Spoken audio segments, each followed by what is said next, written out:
мамлекеттик сатып алуу мыйзамдарынын талаптары бузулуп, конкурс өткөрбөй туруп, подрядный организациялар менен келишимдер түзүлгөн.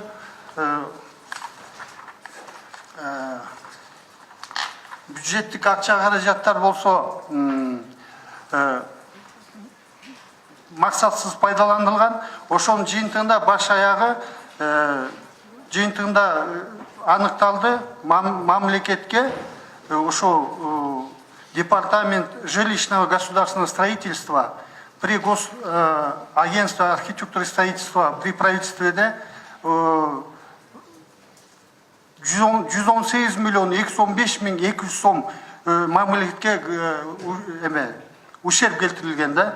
Ошон жыйынтыгы менен башкы прокуратура 13-июль 2018 жылы Кыргыз Республикасынын кылмыш жаза кодексинин 189, 304, 306, 308, 221 статья беренелер менен кылмыш ишин козгогон.